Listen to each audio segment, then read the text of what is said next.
ये राजस्थान है। प्राचीन सभ्यता और पुरातन संस्कृति वाले देश भारत के गौरवशाली इतिहास का एक स्वर्णिम अध्याय।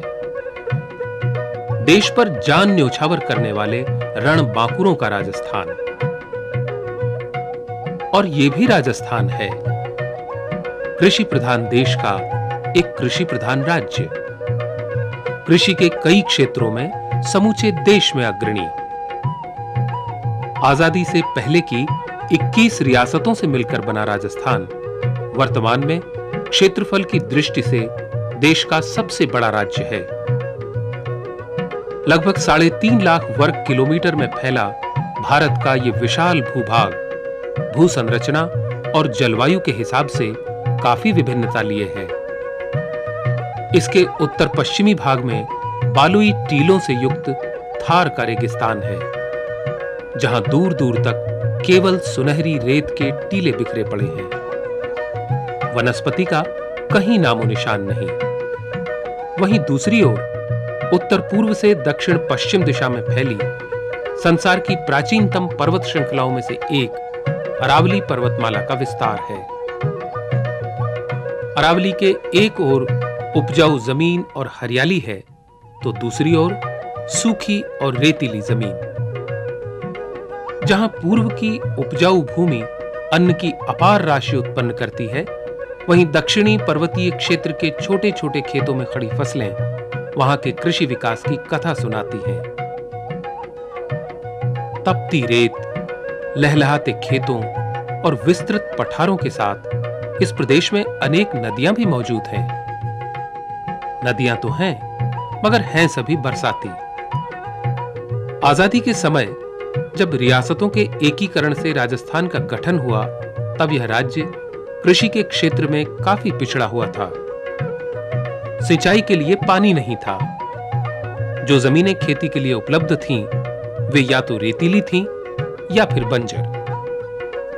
किसानों को आधुनिक तकनीकों का ज्ञान नहीं था और न ही उन तक कृषि संबंधी जानकारी पहुंचाने का कोई साधन था।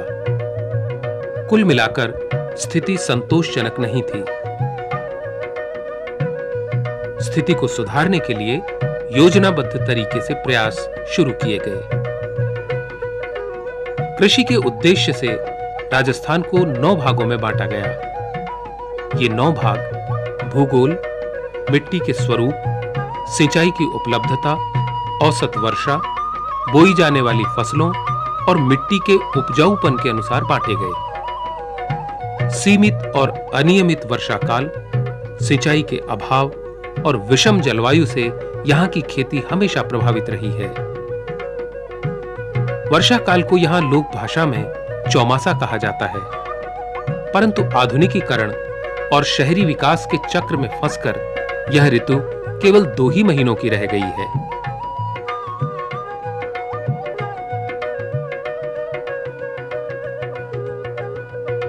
आज राजस्थान की वार्षिक औसत वर्षा केवल 570 मिलीमीटर है। नतीजा साल दर साल पड़ते अकाल। और तब हर एक को इंतजार रहता है बारिश का। किसान, मजदूर, जानवर, मवेशी सब यही चाहते हैं कि वर्षा की बूंदें आएं और उनकी विवशता और लाचारी को खत्म करें।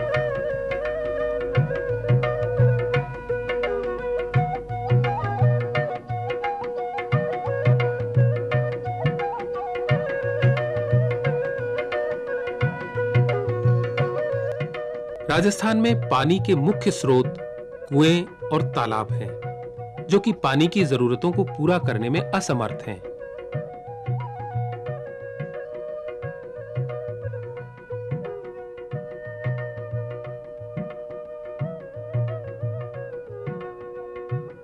पिछले 50 वर्षों में पानी की कमी और अनियमितताओं को कम करने के लिए राजस्थान में इंदिरा गांधी कैनाल, चंबल और माही बजाज सागर जैसी बड़ी सिंचाई परियोजनाओं का निर्माण किया गया। इसके अलावा बांध और लिफ्ट इरिगेशन द्वारा भी सिंचाई के लिए पानी उपलब्ध करवाया गया। इन प्रयासों के फलस्वरूप अब राजस्थान में सिंचित क्षेत्र कुल क्षेत्र का 35% हो गया है।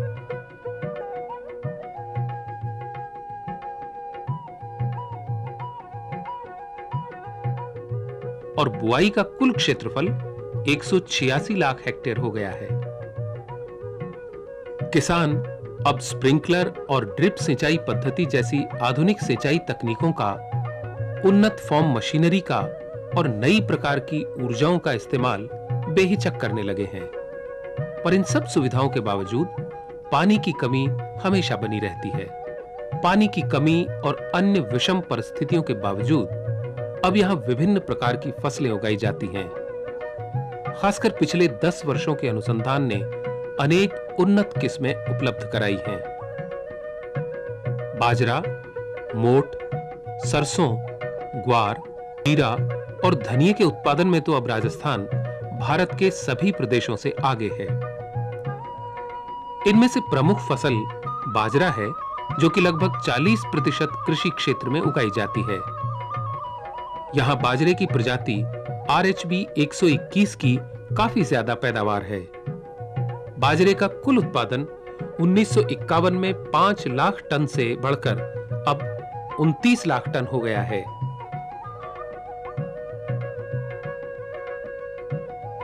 मक्का की माही कंचन और माही धवल प्रजातियां, मोठ की RMO 40, ग्वार की RGC 986 और दुर्गा बहार यहां बहुतायत से उगाई जाती हैं।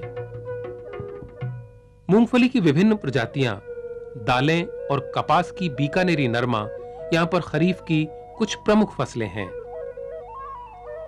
इसी प्रकार रबी की फसलों में सरसों प्रमुख है। सरसों एवं अन्य तिलहनी फसलों का कुल उत्पादन अब 35 लाख टन तक पहुंच गया है। इसी प्रकार गेहूं का उत्पादन 1951 के 6 लाख टन से बढ़कर अब 84 लाख टन हो गया है। गेहूं की एक प्रमुख प्रजाति है राज 3077।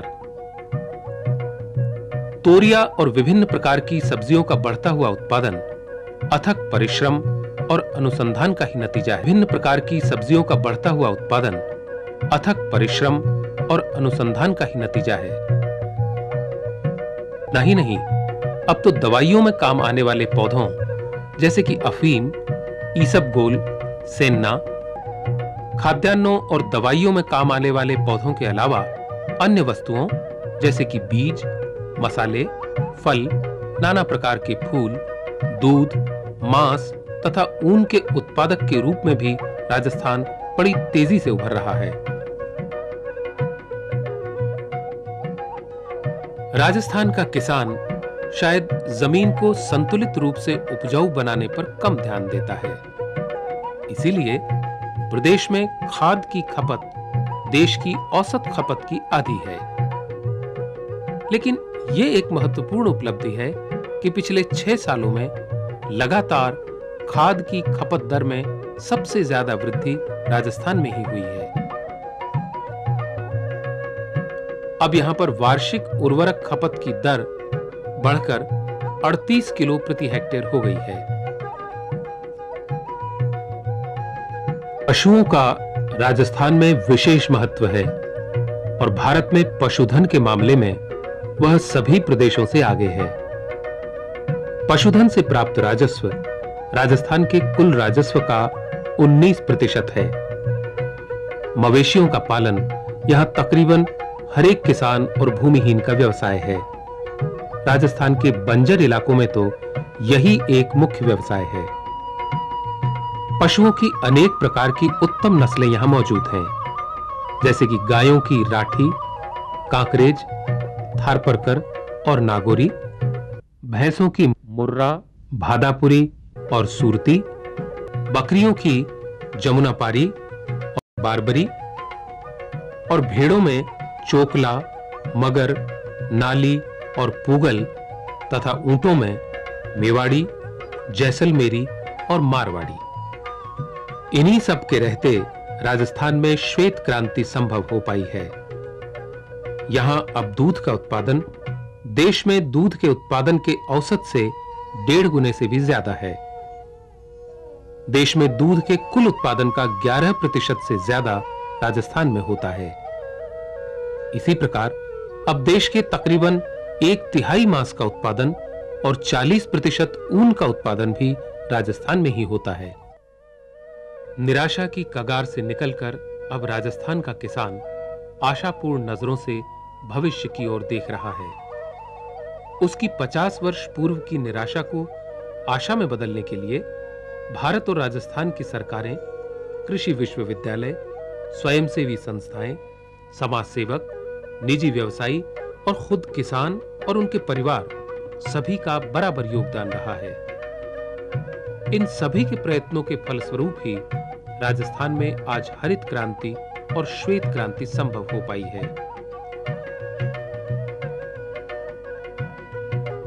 प्रदेश के कृषि विकास में शिक्षण, शोध, प्रशिक्षण और विस्तार के क्षेत्र में लगे संस्थानों की अहम भूमिका रही है। ये सभी गतिविधियां राजस्थान में स्थित 2 कृषि विश्वविद्यालयों द्वारा संचालित की जा रही हैं। हालांकि इनका कार्यक्षेत्र देश के तकरीबन 10% हिस्से में फैला हुआ है, परंतु इन विश्वविद्यालयों के अंतर्गत आने वाले अधिकांश भाग में या तो रेत के टीले हैं या फिर अन्य सूखे और बंजर इलाके। इन विश्वविद्यालयों की स्थापना का मुख्य उद्देश्य रहा है किसानों और कृषि उद्योग को आधुनिक तकनीकें तथा योग्य मानव संसाधन प्रदान करना। राजस्थान प्रदेश प्राकृतिक संपदा का धनी है। यहां जमीन की कोई कमी नहीं है। यदि जमीन की उचित रूप से देखभाल की जाए और आधुनिक तथा उन्नत विधियां अपनाई जाएं, तो कोई कारण नहीं कि राजस्थान कृषि के क्षेत्र में सबसे आगे न हो। इन्हीं बातों को ध्यान में रखते हुए ये दोनों विश्वविद्यालय कृषि के सभी क्षेत्रों में क्रांति लाने के लिए तत्पर हैं। इन विश्वविद्यालयों में कृषि, जीव एवं पशु चिकित्सा विज्ञान, डेयरी विज्ञान, कृषि इंजीनियरिंग और गृह विज्ञान सभी के महाविद्यालय हैं। जमींदारी और बंजर भूमि जैसी समस्याओं के बावजूद नई नई तकनीकों और उपकरणों की मांग प्रदेश में दिन प्रतिदिन बढ़ती जा रही है। किसानों की मनोवृत्ति में ये स्पष्ट बदलाव लाने का श्रेय काफी हद तक कृषि विश्वविद्यालयों को जाता है। यहाँ महिलाएं भी खाद्य उत्पादन, पर्यावरण संरक्षण, उत्तम पारिवारिक रहन सहन और मानव संसाधन के विकास से संबंधित विषयों में प्रशिक्षण ले रही हैं। शिक्षा के साथ साथ ये विश्वविद्यालय शोध कार्य में भी पूरी तरह संलग्न है। शोध कार्य को संपन्न करने के लिए पूरे प्रदेश में 9 शोध स्टेशनों और 10 सब स्टेशनों का एक जाल फैला हुआ है।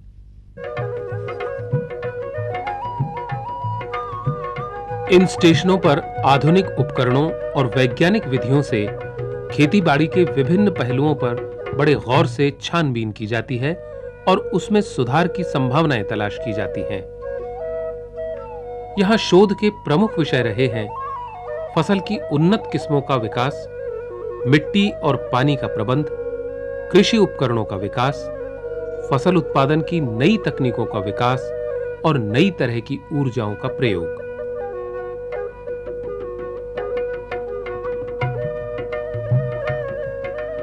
इन्हीं प्रयासों के फलस्वरूप पिछले 10 सालों में फसलों की 45 से अधिक उन्नत किस्में तैयार की गई हैं।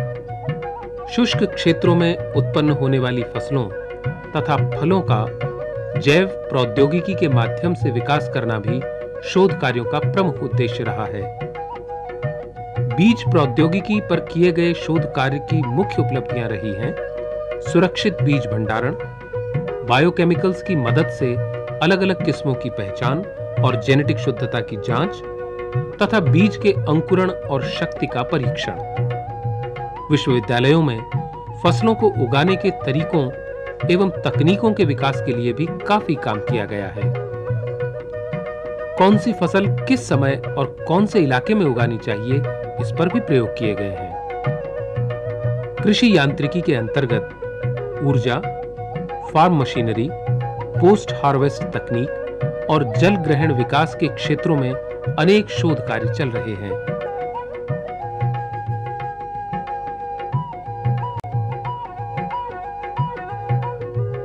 यहां पर मवेशियों पर हुए शोध कार्यों का ज्ञान किसानों तक पहुंचाया जाता है ताकि वे अपने मवेशियों की उत्पादकता बढ़ा सकें और उनके स्वास्थ्य को बेहतर बना सकें।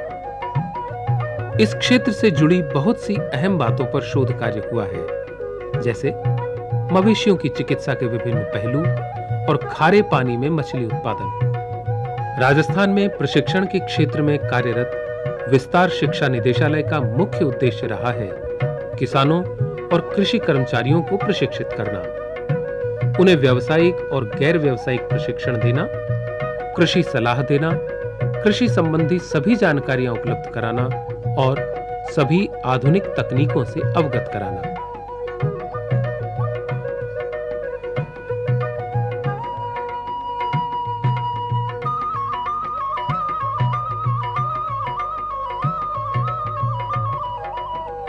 इसके अंतर्गत किसानों के लिए किसान प्रशिक्षण केंद्र बनाए गए, जहां किसान और उनके परिवार के लोग आकर प्रशिक्षण ले सकते हैं।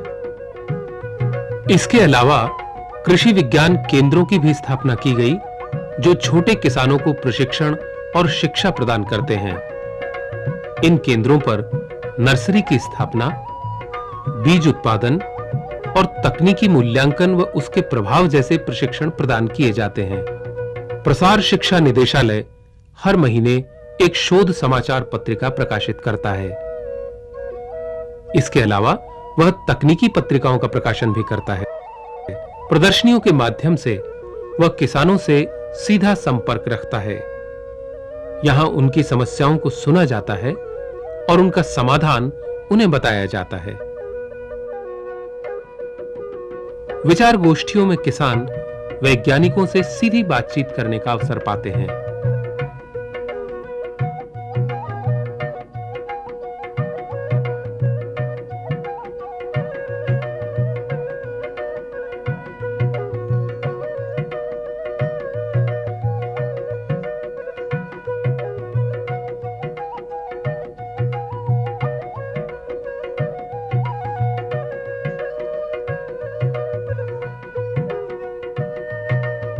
राजस्थान की कृषि को आगे बढ़ाने में कृषि विभाग का भी काफी योगदान रहा है। यह विभाग मुख्य रूप से प्रसार का कार्य करता है, जिसके अंतर्गत कार्यकर्ता गांव-गांव जाकर किसानों से मिलते हैं और उन्हें विभिन्न प्रकार की जानकारियों से अवगत कराते हैं।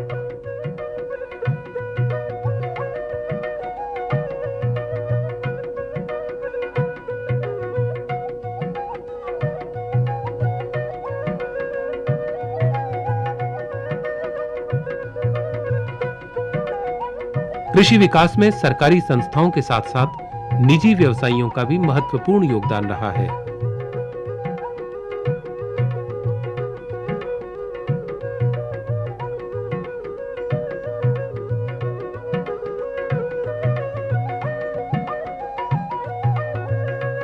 खासकर फूड प्रोसेसिंग के क्षेत्र में सक्रिय व्यवसायियों का।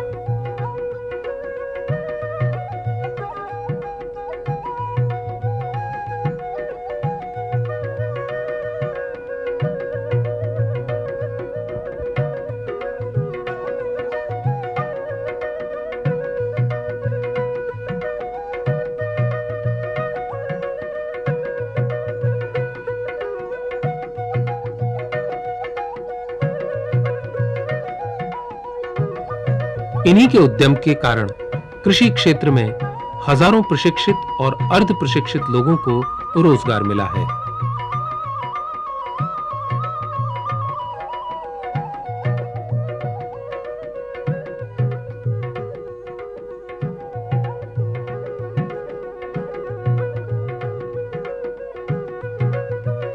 इसके साथ ही सड़कों का जाल, यातायात की व्यवस्था और कृषि उपज मंडियों का विस्तार भी प्रदेश की कृषि व्यवस्था को उन्नत करने में महत्वपूर्ण भूमिका निभाता है।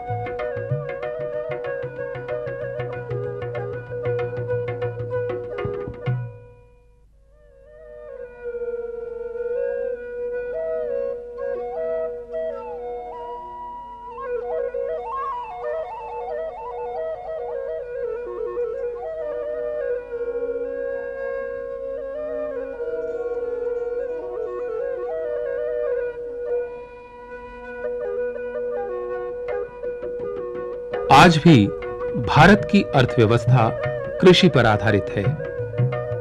इसलिए यह अति आवश्यक है कि हमारी कृषि व्यवस्था को मजबूत किया जाए और उसे ज्यादा से ज्यादा बढ़ावा मिले। यदि कृषि संबंधी योजनाएं ठीक से लागू होती रहें और विज्ञान और तकनीकीकरण का सही इस्तेमाल होता रहे, तो गरीबी, खाद्य आपूर्ति और अपर्याप्त आहार जैसी गंभीर समस्याओं से भी निपटा जा सकता है। कृषि और खाद्य आपूर्ति के मामले में जब भारतवर्ष का हर प्रदेश और हर जिला स्वावलंबी बन जाएगा, तभी सही मायनों में हम अपने आप को स्वतंत्र कह सकेंगे।